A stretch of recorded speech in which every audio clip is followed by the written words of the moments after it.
जय हिंद दोस्तों, कैसे हैं आप सब। आज हम उत्तराखंड के नर नारायण पर्वत के बीच में स्थित बद्रीनाथ की बात करने जा रहे हैं, जो कि 4 धामों में से एक धाम भी है।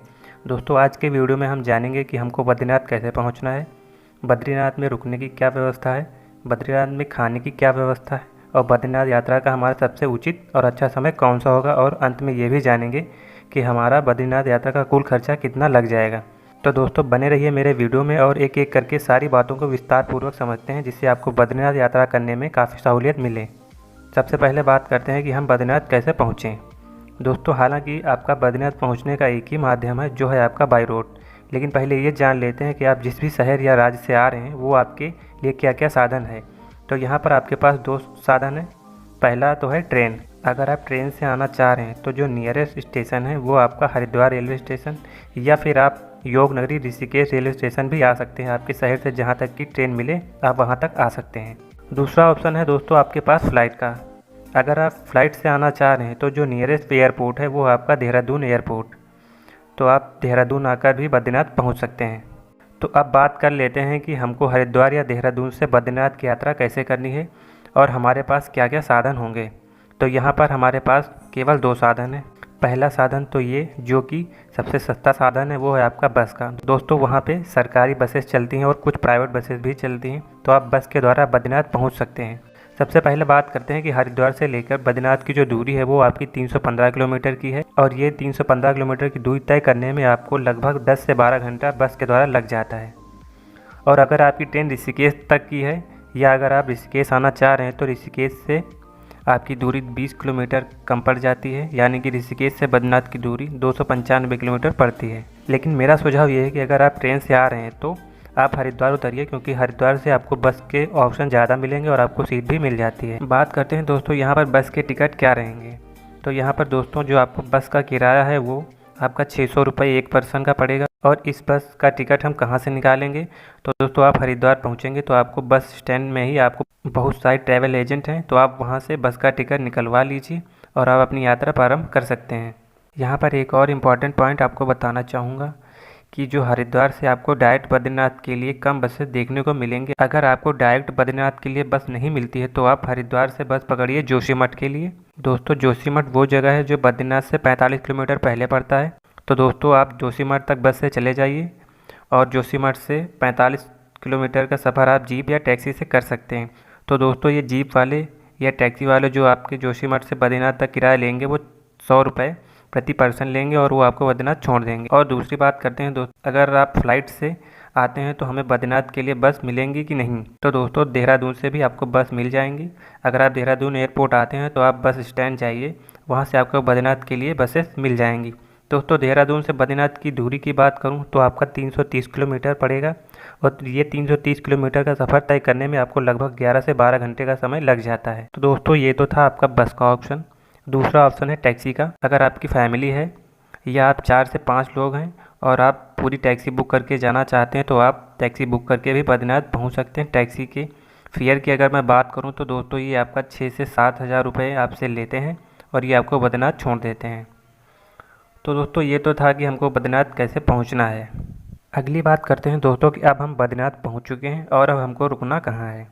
तो दोस्तों, बद्रीनाथ में स्टे करने के आपके पास 3 ऑप्शन है। पहला ऑप्शन तो ये, जो कि आपका सबसे सस्ता है, वो है आपका आश्रम। तो वहाँ पर आपको बहुत सारे आश्रम देखने को मिल जाएंगे, जो आपसे 100 रुपये से लेकर 200 रुपये आपका चार्ज लेंगे, और आपकी 24 घंटे ठहरने की व्यवस्था हो जाएगी। दूसरा ऑप्शन है दोस्तों आपका GMVM का गेस्ट हाउस। तो दोस्तों, GMVM यानी कि गढ़वाल मंडल विकास निगम, जो कि उत्तराखंड सरकार का ये गेस्ट हाउस है, तो यहाँ पर भी आप स्टे कर सकते हैं। यहाँ पर दोस्तों आपको डॉर्मेट्री मिलेगी, और डॉर्मेट्री का जो किराया है वो आपका 45 रुपये पर बेड पड़ता है। तो दोस्तों, अगर आप बैचलर हैं तो आप डॉर्मेट्री में भी रुक सकते हैं बद्रीनाथ में। तीसरा ऑप्शन है दोस्तों आपके पास प्राइवेट होटल। दोस्तों, बद्रीनाथ में आपको ढेर सारे प्राइवेट होटल देखने को मिलेंगे, जो कि आपको 400 रुपये से कॉस्ट स्टार्ट होकर 3 से 4 हज़ार तक के होटल आपको देखने को मिल जाएंगे। ये निर्भर करता है कि आप किस समय बद्रीनाथ जा रहे हैं। हमको बद्रीनाथ कब जाना चाहिए, अभी हम आगे बात करेंगे। चलिए दोस्तों, अगली बात करते हैं कि हमको बद्रीनाथ में खाने पीने की क्या व्यवस्था है। दोस्तों, बद्रीनाथ में खाने पीने की ढेर सारी फैसिलिटी हैं, जो आपको 80 रुपये से लेकर 150 रुपये तक थाली देखने को मिल जाएंगी। और साथ ही साथ आपको वहाँ North Indian food, South Indian food, हर प्रकार का भोजन आपको यहाँ मिल जाएगा। दोस्तों ये तो था आपका रुकने और खाने पीने की व्यवस्था। चलिए दोस्तों, अब हम बढ़ते हैं बद्रीनाथ के दर्शन की तरफ, यानी कि विष्णु जी के दर्शन की तरफ। दोस्तों दर्शन करने से पहले हमको क्या क्या चीज़ें करनी है, हम उसकी बात कर लेते हैं। दोस्तों दर्शन करने से पहले आपको स्नान करना पड़ेगा। कहाँ स्नान करना है, तो मंदिर के पास ही एक बना हुआ है आपका तप्त कुंड। दोस्तों तप्त कुंड यानी कि यहाँ पर गर्म पानी का कुंड है। स्नान करने से पहले ये देख लीजिएगा कि यहाँ का गर्म पानी आपको सहन हो पाएगा कि नहीं। अगर हो पाता है तो आप डुबकी लगा सकते हैं, अन्यथा आप जल छिड़क कर भी दर्शन के लिए जा सकते हैं। बद्रीनाथ का वातावरण ही इतना ठंडा होता है कि आपको तप्त कुंड में स्नान करने का मन जरूर करेगा। दोस्तों तप्त कुंड में स्नान करने के बाद हम बढ़ते हैं अब दर्शन की लाइन की तरफ। दोस्तों दर्शन के लिए लाइन में लगने से पहले आपको एक चीज़ का ध्यान रखना है कि मंदिर परिसर में मोबाइल कैमरा अलाउड नहीं है, इसलिए आप मोबाइल कैमरा अपने होटल में ही रख दें और हम बद्रीनाथ के दर्शन की तरफ बढ़ते हैं। दोस्तों हम लाइन में लगते हैं, हम जय श्री कृष्णा जय गोविंदा का नारा लगाते हुए बद्रीनाथ के दर्शन करते हैं, अपनी मनोकामनाएं मांगते हैं और हम मंदिर परिसर से बाहर आते हैं। चलिए दोस्तों अगली बात करते हैं कि हमको बद्रीनाथ कब आना चाहिए और कितने दिन का स्टे बनाना चाहिए। सबसे पहले तो ये जान लेते हैं कि बद्रीनाथ के कपाट कब खुलता है।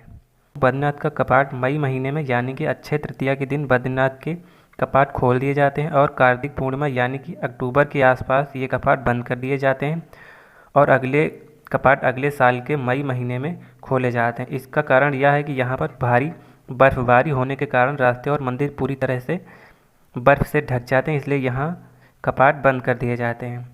तो दोस्तों ये 6 महीने में हमको सबसे बेस्ट समय कौन सा रहेगा बद्रीनाथ जाने का, तो उसकी बात करते हैं। दोस्तों मई महीने में और जून महीने में, ये 2 महीने में आपको भारी भीड़ देखने को मिलेगी, क्योंकि ये सफ़र समर वैकेशन का समय होता है। तो इस समय अगर आप बद्रीनाथ आते हैं तो आपको भीड़ भी देखने को मिलेगी और दर्शन में 3 से 4 घंटे लाइन में भी लगना पड़ेगा और साथ साथ यहाँ के होटलों का कॉस्ट भी काफ़ी बढ़ जाता है।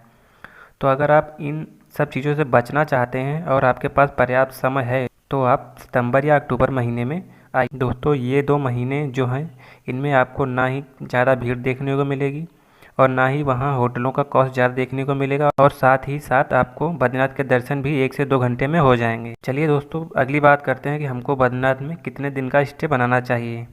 दोस्तों अगर आप केवल बद्रीनाथ की यात्रा करना चाहते हैं, यानी कि आप 4 धाम यात्रा नहीं कर रहे हैं, सिर्फ बद्रीनाथ करना चाहते हैं, तो आप अपनी यात्रा में 4 दिन ऐड करिए, जिसमें आपका 2 दिन सफ़र में निकलेगा और 2 दिन आप बद्रीनाथ में स्टे करिए, बद्रीनाथ के दर्शन करिए और आसपास के भी जगहों को घूमें। दोस्तों अगर आप केदारनाथ के बाद बद्रीनाथ आना चाहते हैं तो आपको आना पड़ेगा सोनप्रयाग और सोनप्रयाग से आपको बस मिल जाएगी बद्रीनाथ के लिए डायरेक्टली, तो आप सोनप्रयाग पहुंचकर भी बद्रीनाथ पहुंच सकते हैं। दोस्तों अगर आप केदारनाथ की वीडियो डिटेल में चाहते हैं तो मैंने ऑलरेडी अपने चैनल टूर विथ अनीस में ये वीडियो डाल दी है, तो आप केदारनाथ की भी वीडियो देख सकते हैं, जिसका लिंक आपको डिस्क्रिप्शन में मिल जाएगा। चलिए दोस्तों अगली बात करते हैं कि हमको बद्रीनाथ में और कहाँ कहाँ घूमना है। तो सबसे पहला स्थान है दोस्तों आपका माना गाँव। दोस्तों बद्रीनाथ से 3 किलोमीटर की दूरी पे है माना और इस माना को कहा जाता है लास्ट विलेज ऑफ इंडिया। इसके बाद हमारा इंडिया और चाइना का बॉर्डर पड़ जाता है, तो माना गांव वह हमारा आखिरी गांव है भारत का, तो आपको माना गांव भी एक बार ज़रूर विज़िट करना चाहिए। तो आप माना जाइए, यहाँ की खूबसूरती को निहारिए, जो कि काफ़ी शानदार दृश्य आपको देखने को मिलेगा। अगले स्थान की बात करें तो वो है आपका विष्णु जी के चरण पादुका।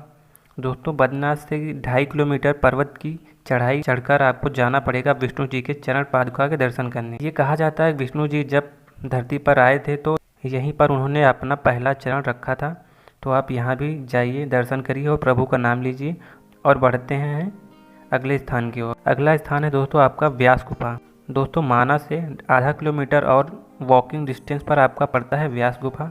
यहाँ पर व्यास जी की गुफा है, तो आप यहाँ पर जाइए, तो यहाँ पर दर्शन करिए और व्यास गुफा से थोड़ी दूर ही बना हुआ है, यानी कि हमारा अगला स्थान है गणेश गुफा। दोस्तों यहाँ पर गणेश गुफा है, तो आप यहाँ जाकर दर्शन करिए और बढ़ते हैं अगले स्थान की ओर, वो है आपका भीम पुल।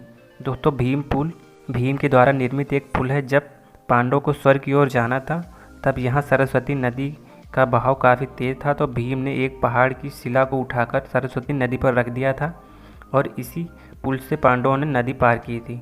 तो दोस्तों इसका नाम रख दिया गया था भीम पुल। तो आप जाइए और भीम पुल का नज़ारा देखिए। और अगर आप 15 मिनट और पैदल चलेंगे तो नीचे मिलेगा आपको सरस्वती माता का मंदिर, तो आप यहाँ भी जाइए और सरस्वती माता के दर्शन करिए। यहाँ से 15 मिनट और पैदल चलने पर आपको मिलेगी एक दुकान, दोस्तों ये ऐसी वैसी दुकान नहीं है, इसका नाम है हिंदुस्तान की अंतिम दुकान। ये दुकान चाय नाश्ते की है, तो यहाँ पर आप चाय का स्वाद ज़रूर लीजिएगा ताकि आपको ये मेमोरी हमेशा के लिए याद रहे कि हमने हिंदुस्तान की अंतिम दुकान में चाय पी है। तो दोस्तों ये सारे स्थान थे जो आपको बद्रीनाथ में विज़िट करना है और आपको बद्रीनाथ का इस तरीके से दर्शन करना है। चलिए दोस्तों लास्ट में बात करते हैं कि हमको बद्रीनाथ यात्रा का कुल खर्चा कितना लग जाएगा। दोस्तों अगर आप केवल बद्रीनाथ की यात्रा करना चाहते हैं और आप 4 दिन बद्रीनाथ यात्रा के लिए लेकर चले हैं तो यहाँ पर जो एक पर्सन का कॉस्ट आएगा वो आपका 3000 से 4000 रुपये आएगा और आपकी बद्रीनाथ यात्रा कंप्लीट हो जाएगी। दोस्तों इस कॉस्ट में मैंने आपके किसी भी तरीके की ट्रेन की टिकट, फ़्लाइट की टिकट को ऐड नहीं किया है। यहाँ पर मैंने हरिद्वार से बस का किराया, बद्रीनाथ में होटल का किराया, वहाँ पर खाने पीने और वहाँ पर घूमने के जो कॉस्ट आएंगे वो लगभग प्रति व्यक्ति 3 से 4000 में आराम से हो जाएगा अगर आप 4 दिन लेकर चलते हैं तो दोस्तों आपको समझ में आ गया होगा कि हमको बद्रीनाथ की यात्रा की प्लानिंग कैसे करनी है। अगर इसके बाद भी आपकी कोई क्वेरी है या डाउट है तो आप मेरी Instagram ID tour with Anees में विजिट करके पूछ सकते हैं और मेरे चैनल टूर विथ अनीस को सब्सक्राइब करिए। मिलते हैं एक नई वीडियो के साथ, एक नई यात्रा के साथ। तब तक के लिए शुक्रिया। जय हिंद, जय श्री कृष्ण। आपकी यात्रा मंगलमय हो।